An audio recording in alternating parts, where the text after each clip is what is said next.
Selamat pagi, salam sejahtera. Bongkar, jangan tak bongkar, bongkar sampai semua orang nangis. Pagi ini, Najib akan melalui hari kedua dalam perbicaraan rayuan di Mahkamah Persekutuan.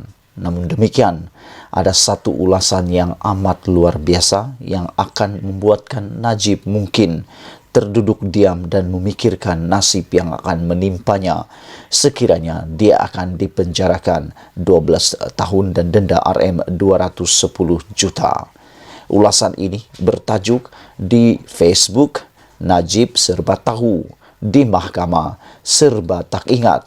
Aku harap isu ini tak akan berulang di dalam kes rayuan di Mahkamah Persekutuan. Kerana dalam perbicaraan di Mahkamah Tinggi dalam kes SRC ini, Najib telah mengulangi 46 kali perkataan saya tak tahu.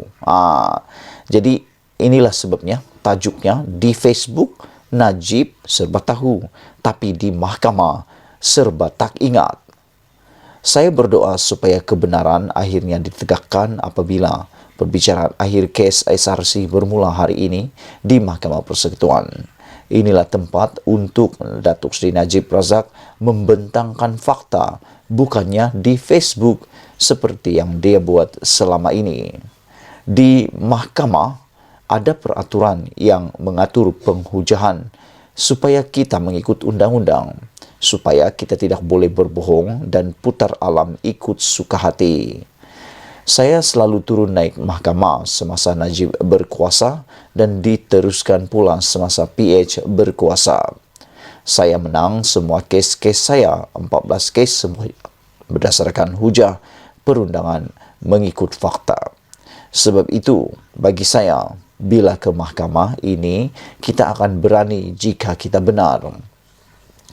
Semua kes saya melibatkan pembongkaran skandal-skandal keuangan kerajaan bermula NFC, 1MDB, tabung haji, MARA dan LTAT. Malah, Najib dan Rosmah sendiri menarik balik saman mereka berhubung dakwaan saya yang dana negara diselewengkan sedang Rosmah bermewah membeli barang kemas mahal. Jika kita ada fakta, maka mudah kita berdepan di mahkamah. Cuma keadaan saya tidak sama dengan kes-kes Najib. Saya diheret ke mahkamah oleh kerajaan yang ingin menutup penyelewengan mereka yang menyebabkan berbilion wang rakyat hangus.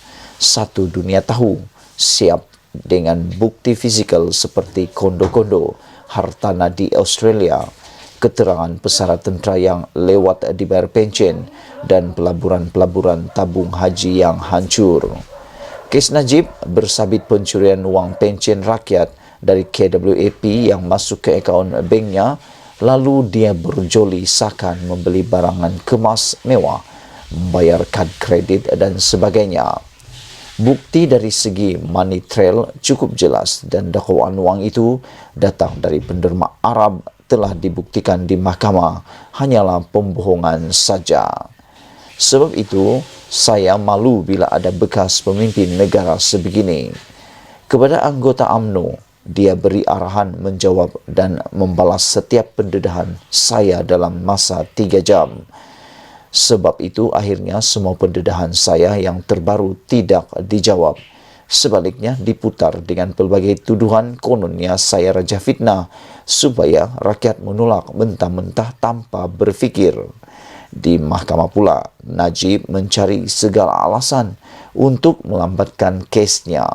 Di Facebook, tangkas dalam 3 jam. Di mahkamah, kalau boleh 30 tahun pun lagi mahu dipanjangkan. Di Facebook, dia serba tahu dan serba benar. Di mahkamah, dia serba tak tahu dan serba tak ingat. Dalam banyak-banyak perkara yang berlaku sejak tahun 2018, antara yang paling saya banggakan ialah kehadiran hakim-hakim yang bukan saja jujur, tetapi cerdik seperti Yang Arif Datuk Nazlan. Beliau senior saya di MCKK dahulu, walaupun 10 tahun lebih senior dari saya. Anak pengetua MCKK yang dikenali seorang yang pendiam dan cerdik dari zaman sekolah. Beliau diterima dan lulus dari Oxford University, seterusnya mempunyai kerjaya yang cukup baik pada umur yang muda. Tokoh yang sebegini sepatutnya kita sanjung dan jadi inspirasi kepada anak-anak muda bahwa kita boleh berjaya dan dihormati tanpa perlu rasuah di negara ini. Najib yang selalu memainkan sentimen Melayu bila kantoi di mahkamah menggerakkan kempen fitnah menuduh yang Arif Datuk Nazlan sebagai seorang yang terpalit dengan rasuah. Ia diulang-ulang oleh anggota UMNO yang mengundang dosa kering setiap hari. Memfitnah saya dengan pelbagai tuduhan yang direka, itu boleh diterima kerana saya ahli politik. Memfitnah yang Arif Datuk Nazlan, anak Melayu terbilang yang mewakili jati diri orang Melayu yang dihormati rakyat pelbagai kaum, adalah satu perbuatan terkutuk.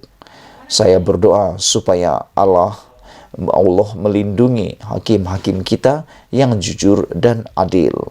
Sama-sama kita doakan supaya hakim-hakim yang jujur dipermudahkan urusan mereka dan kebenaran ditegakkan di negara ini. Najib pula, apalagi yang kamu mahu? Najib, apalagi yang kamu mau buat? Apalagi yang kamu mau buat? Saya putar Najib kali ini di mahkamah tertinggi negara. Alasan apalagi yang kamu fikirkan untuk disebarkan cyber trooper kamu? Allah telah tetapkan segala-galanya dan insya Allah ada hikmah dalam setiap yang berlaku. Ditulis oleh Rafizi Ramli, ialah timbalan Presiden PKR. Jadi kita akan menunggu di hari kedua ini apakah Najib akan menjadi bekas Perdana Menteri yang serba tahu di mahkamah, ataupun akan ada edisi ulangan, insiden ulangan, serba tahu di Facebook tapi serba tak ingat, tak tahu di mahkamah pula. Selain itu, adakah permohonan Najib untuk menangguhkan perbicaraan akan diluluskan oleh Mahkamah Persekutuan, dan ada keinginan Najib untuk supaya perbicaraan diulang semula? Adakah itu akan diperoleh oleh Najib? Dan adakah permohonan Najib untuk memasukkan bukti baru di dalam kes SRC ini diterima oleh Mahkamah Persekutuan walaupun pernah ditolak oleh Mahkamah Rayuan? Aku fikir Najib akan melalui 9 hari hidup yang penuh dengan pencoroba. Karena sebelum ini 10 hari diberi, tetapi telah dikurangkan kepada 9 hari oleh Mahkamah Persekutuan. Adakah itu indikator yang terbaru yang akan membuatkan Najib semakin sakit kepala? Kita tunggu hari ini. Malaysia kita punya, kita jaga sama-sama, cintai Malaysia. Kita jumpa lagi. Bye-bye.